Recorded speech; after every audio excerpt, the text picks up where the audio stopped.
Magandang araw sa lahat. Welcome po ulit dito sa atin channel ang Biyahe Ikomida. Maraming salamat sa lahat ng nag-subscribe, indeed. OFM folk singer Corrida pumanaw na. Siya ay 73 taong gulang. Pumanaw na ang dating folk song singer na si Corrida o Maria del Perpetua Socorro Arenas. Pumanaw siya ng 7:50 p.m.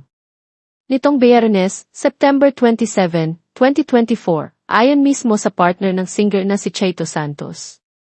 Si Corrida ay nakilala noong dekada 70 at 80. Ilan sa mga pinasikat niyang kanta ay Oras Na, Sierra Madre, at Lolo Hose.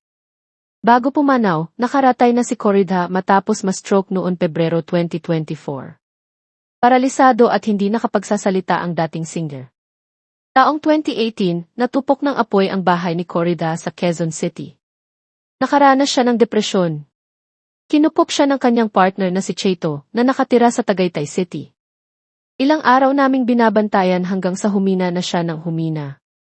Ayoko namang magtagal pa dahil nga lalo lang siyang nahihirapan, lahad ni Chayto sa interview ni Julius Babao nitong Biyernes ng gabi. Ayon naman sa kapatid ni Chayto na si Dr. Digna Santos, ipapakremate agad ang mga labi ni Corrida. Nagpaplano rin silang magsagawa ng isang araw na public viewing sa Tagaytay sa susunod na week. Nito lamang July 2024, nag-viral ang kalagayan ni Corrida sa social media. Agad namang nagdaos ng fundraising show ang ilang OFM singers para maabutan ng tulong pinansyal ang OFM singer. Sa pagpanaw ni Corrida, may ilang paglilinaw na ipinost sa social media ukol sa kanyang edad. Post ng entertainment reporter na si Mel Navarro, si Corrida ay 73 anyos batay sa kanyang medical records at ayon mismo sa caregiver ng namayapang singer. Isinilang daw si Corrida noong June 27, 1951, taliwas sa datos online na isinilang siya noong 1956. Si Corrida ay siya ring nag-compose ng kanyang mga sumikat na kanta. Ang komposisyon niyang kay Lolo Jose ay naging entry noon sa Metro Pop Songwriting Contest.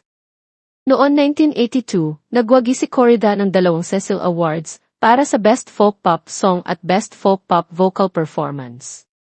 Paalam, Ma'am Corrida. Salamat sa musika, salamat sa iyong mga awitin. At yan ang ating latest showbiz chika update for today. Huwag kalimutan mag-subscribe, click the notification bell for more showbiz chika updates, like and share the video at pakisuportahan po ang ating Facebook page. Maraming salamat sa lahat ng nag-subscribe, indeed. Magandang buhay sa lahat, paalam.